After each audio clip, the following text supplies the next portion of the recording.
কখনো কখনো সামনের মানুষটার মুখোশ খোলার জন্য নিজেকে মুখোশ পড়তে হয়। আজকের পর থেকে তোমার ছায়াও যেন এই বাড়ির আশেপাশে না দেখতে পাই। এরকম একটা দিন দেখতে হবে কখনো ভাবিও নি। হেরে গেলাম তো, সব হারিয়ে ফেললাম।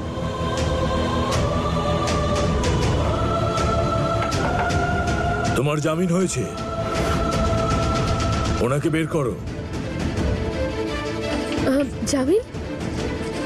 আমার জামিন হয়ে গেছে? কে করালো? নিশ্চয়ই শোভন করিয়েছে। আমাকে তো খুব ভালোবাসে, তাই না? তাই হয়তো ক্ষমা করে দিয়েছে আমাকে।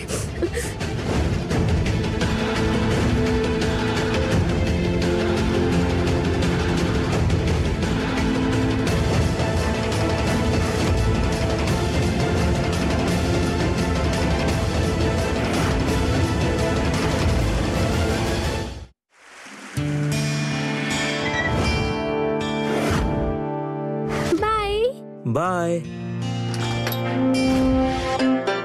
মলি।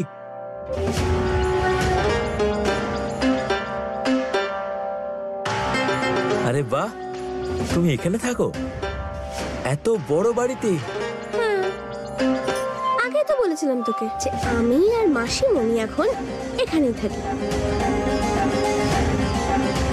রাতারাতি তো ভাগ্যই পাল্টে গেল। কিন্তু এই বড় বাড়ির কোনো কোনায় লুকিয়ে পড়িস না মলি। তোর স্বপ্ন মনে আছে তো? দেখ, আমরা মনে তো সেই জিনিসটাকে রাখি যেটা ভুলে যাওয়ার ভয় থাকে, তাই না? আর এই হিরোইন হওয়াটা তো আমার শুধু স্বপ্ন নয়, আমার আশা, আমার জীবনের সবকিছু।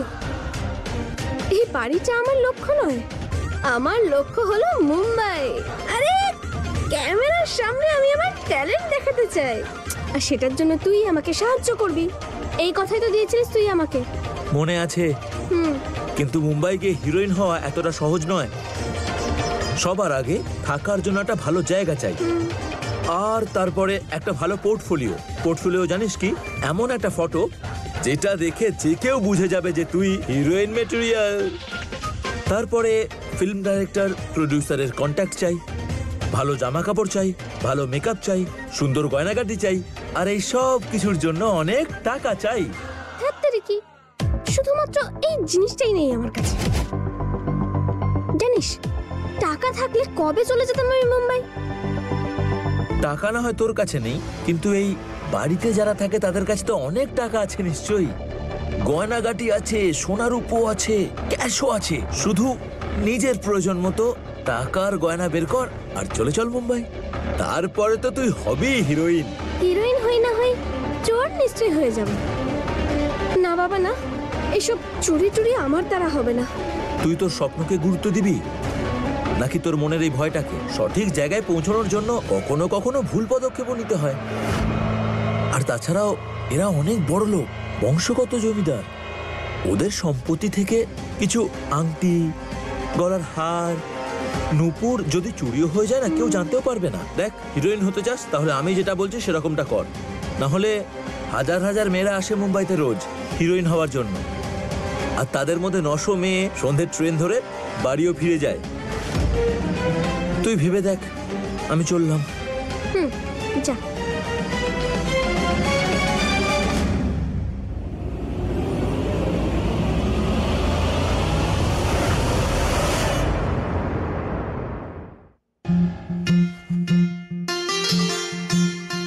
শোভনবাবু,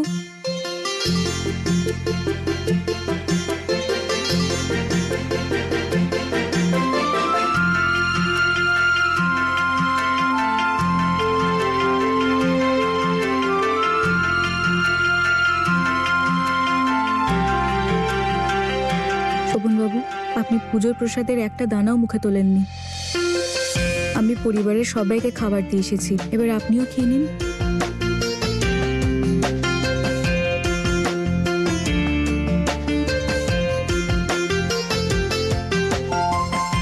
আমার আর এই পরিবারের তুমি খেয়াল রাখো, কিন্তু নিজের খেয়াল রাখতেই ভুলে যাও। তুমি খাওনি কেন এখন? ওই কি বলুন তো, আপনার সঙ্গে ওই লঙ্কা খাওয়ার পর লঙ্কা ছাড়া অন্য কিছু খেতেই ইচ্ছে করছে না। চুপচাপ খেয়ে নাও।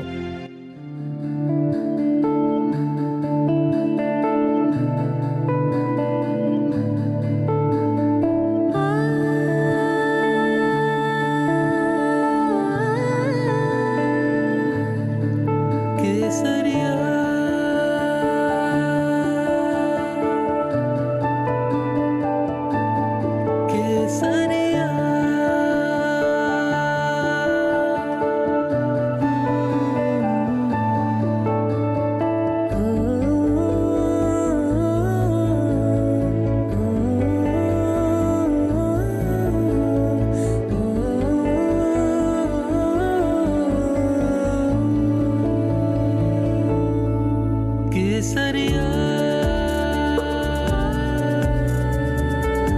बालमा केसरिया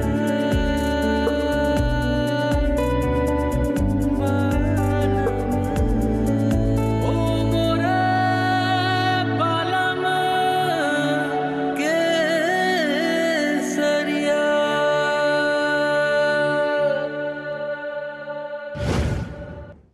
মা ঠাকুরন, আপনি আমার জামিন করিয়েছেন?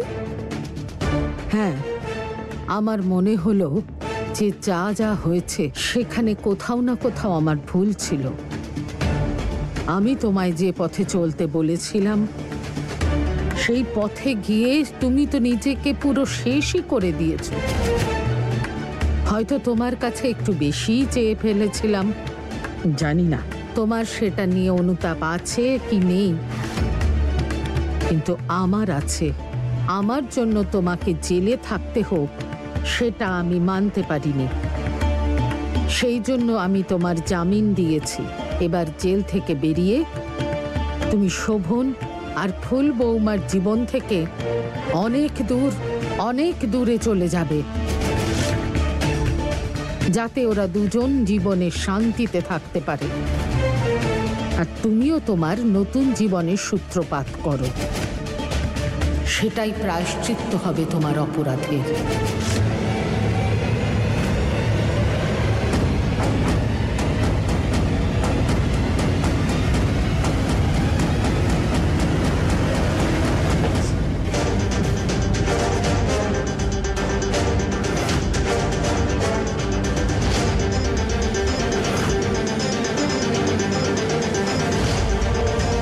ওই ঘুমটাওয়ালা মহিলা চিঠি, এখন উনি কি চায়?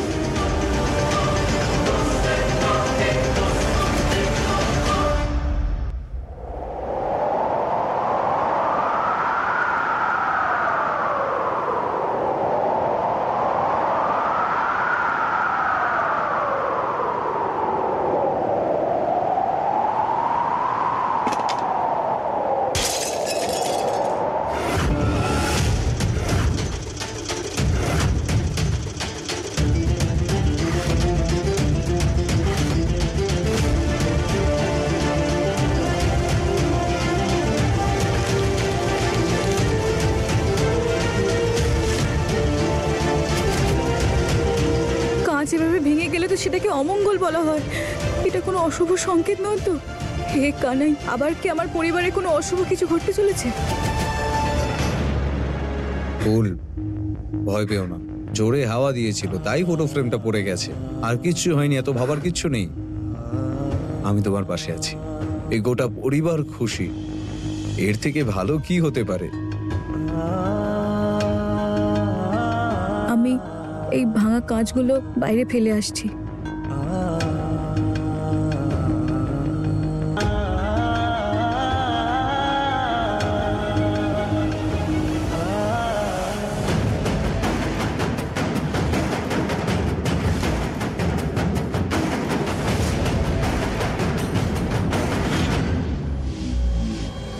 আমার কেন মনে হচ্ছে আমার পেছন থেকে কেউ একটা হেঁটে চলে গেল?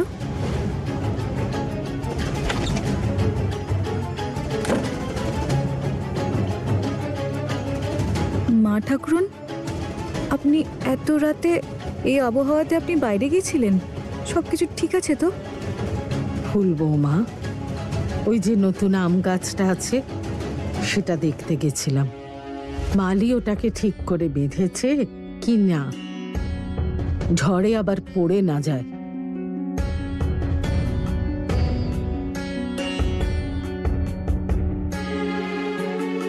আমি প্রশ্ন করাতে মা ঠাকুরন এরকম ঘাবড়ে গেলেন কেন?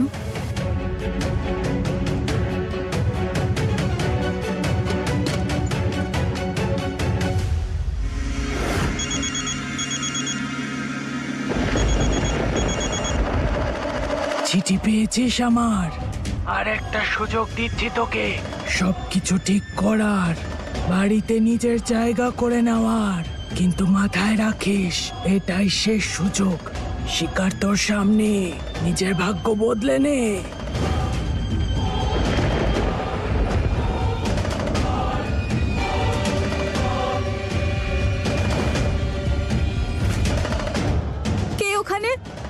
দাঁড়ান, কে ওখানে? দাঁড়ান। মা ঠাকুরন তো দরজা বন্ধ করে গিয়েছিলেন, তাহলে এটা খুললো কি করে? কে ওখানে? দাঁড়ান।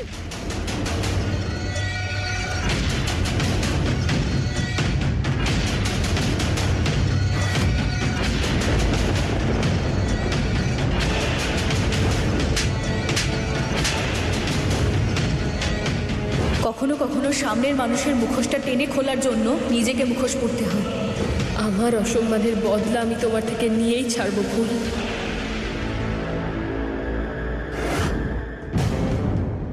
বাড়িতে এত কিছু হয়ে গেল, তারপর থেকে ফুল ছোট বিষয়তেই ভয় পেতে শুরু করেছে। শুধু একটা ফটো ফ্রেম পরাতে কতটা ভয় পেল। একটা কাজ করি, ওর ফেভারিট গানটা চালাই, মুড ঠিক হলেও হতে পারে।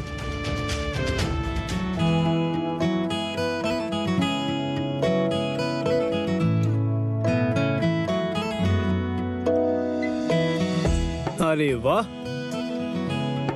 গান চলছে, তাও আবার রোমান্টিক। মনে হচ্ছে কেউ দাদার অন্তরে বেশ ভালোই দাগ কেটেছে, তাই না? আরে বন্ধ করে দিলে কেন? আচ্ছা ছাড়ো, বাদ দাও। কিন্তু এই যে চোখে ভালোবাসার ছোঁয়াটা না, এখন দেখতে পাচ্ছি। আচ্ছা, তুই জানিস একটা সময় ছিল যখন ছোট ভাই তার দাদার পা টিপে দিত, আর এখন এখন লেগ পুল করতে থাকে। একটু লজ্জা পা। আরে দাদা যখন এত রাত্রে না ঘুমিয়ে জেগে আছে, আমি কেন লজ্জা করবো? Not fair. আচ্ছা, তুইও তো জেগে, বল এই ভাইয়ের মন কেড়ে নিয়ে গেল। আমি জানি কোনো না কোনো কিছু তো একটা ঘটছেই, আমাকে এবার বলতো। হ্যাঁ, কিছু তো একটা ব্যাপার আছেই, কিন্তু ব্যাপারটা হওয়ার আগে ঘেটে না যায়, সেই জন্যই ঠিক সময়ের অপেক্ষা করছি। একবার ওকে বলে দিই, তারপর পাক্কা প্রমিস সবার প্রথমে তোমার কাছেই আসবো বলতে। এইসব তো ঠিক আছে বিজয়, শুধু একটা কথা মনে রাখিস, যখনই নিজের জীবনসঙ্গী খুঁজবি, ওই সম্পর্কে একে অপরের প্রতি রেসপেক্টটা খুবই দরকার। আমার বিশ্বাস এখানে কেউ তো আছে। বাইরে যারা কাজ করছিল তারা তো সূর্য ডোবার আগেই চলে গেছে।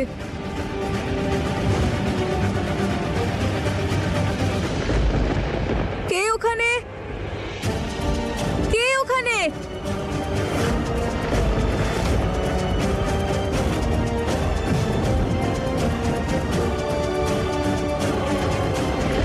এখানে এত আঠা কোত্থেকে এলো?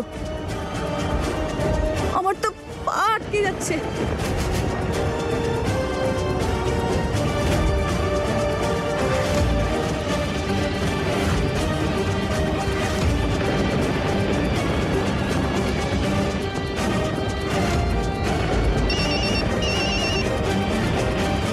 যা কিছু ফুলের সাথে হচ্ছে সেটা আমি করেছি। এবার মন দিয়ে আমার কথাটা শোন। শোভন বাবু,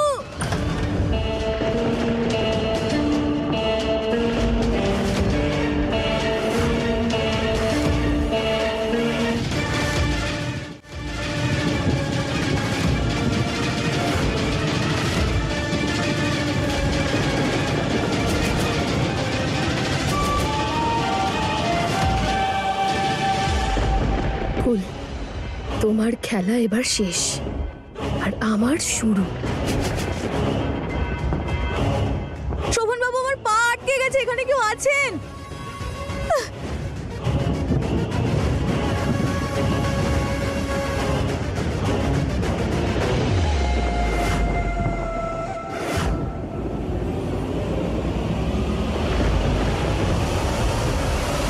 ফুল, ফুল, আহ!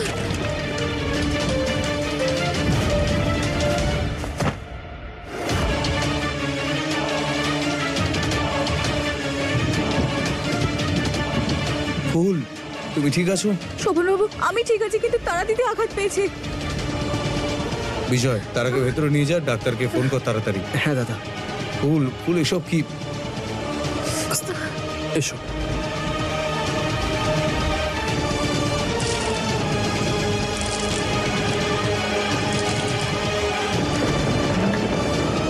সাবধানে।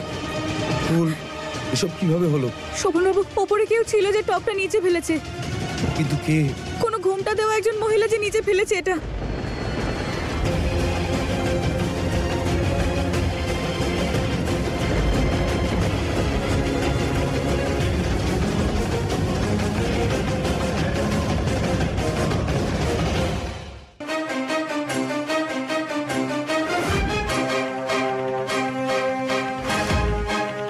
তারাকে তো পুলিশ টেনে হিচড়ে কালকে জেলখানায় ঢোকালো।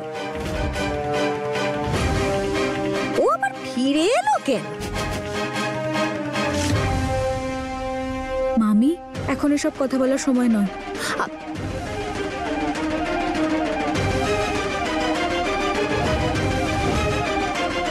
এনার কাঁধে আঘাত লাগার জন্যে হয়তো হেয়ারলাইন ফ্র্যাকচার হয়েছে।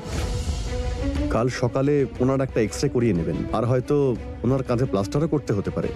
এখন বেশ কয়েকদিন ওনাকে বিশ্রাম আর কেয়ার করতে হবে, তবেই ওনার কাঁধ ঠিক হতে পারে। ইনফ্যাক্ট এখন আমি পেন কিলার প্রেসক্রাইব করে দিচ্ছি, এই মেডিসিনগুলো ওনাকে দিতে থাকবেন, আর যদি প্রয়োজন পড়ে আমাকে ফোন করবেন।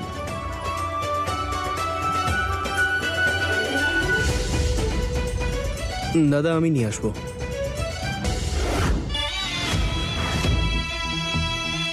আজই বাড়ি থেকে বার করা হলো, আবার আজই ওকে বাড়িতে নিয়ে আসতে হলো।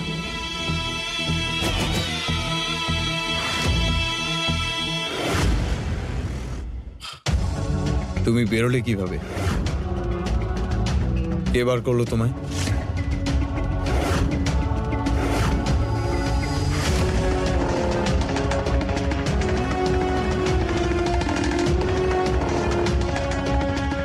উত্তর দাও, কিছু জিজ্ঞেস করছি তোমায়। আমি বের করেছি তারা বৌমাকে। আমি জামিন দিয়েছি।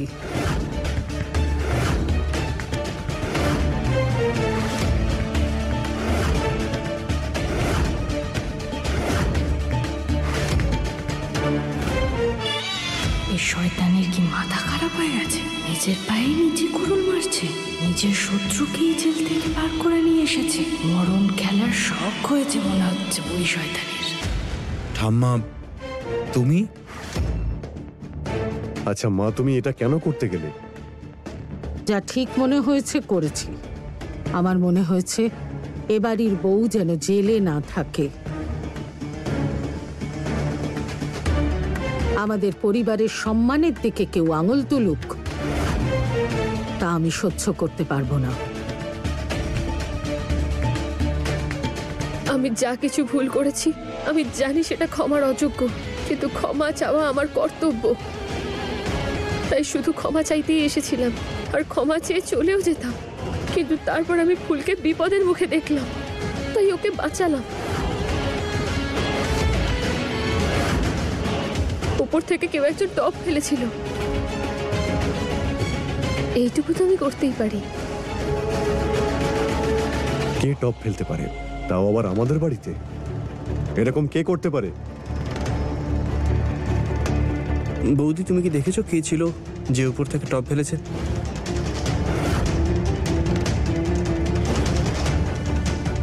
হ্যাঁ, ওই ঘোমটা মাথায় দেওয়া এক মহিলা। ওই মহিলাই টপ ফেলেছেন।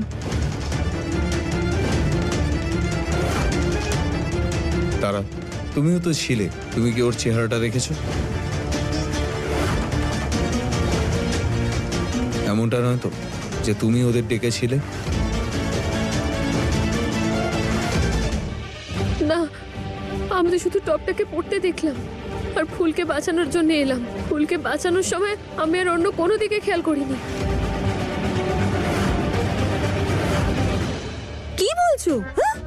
আমাদের ফুলকে বাঁচাতে গিয়ে তুমি আমাদের ফুলকে কত কষ্ট না দিয়েছো। এখন এত সহানুভূতি যে? তা হঠাৎ এত মন গলে গেল, কি ব্যাপার আমি শুনি? হ্যাঁ বলো।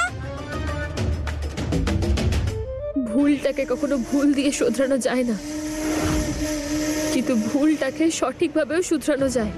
আমি জানি আমি যেসব ভুল করেছি তার জন্য হয়তো আমাকে বাড়ির লোক ক্ষমা করবে না, আর আমি সেটাকে বদলাতেও পারবো না। কিন্তু আমি যখনই কোনো কিছু ভালো করার সুযোগ পাবো তখন আমি আমার জীবনকে বাজি রেখেও সেই কাজটা করব। আমার জন্য আপনারা যে পরিমাণ অপদস্থ হয়েছেন তার জন্য আমি আপনাদের কাছে ক্ষমা চাইছি।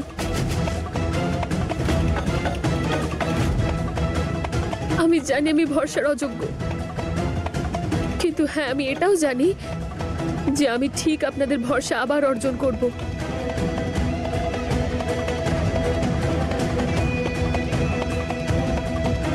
আচ্ছা আমি এখন আসি।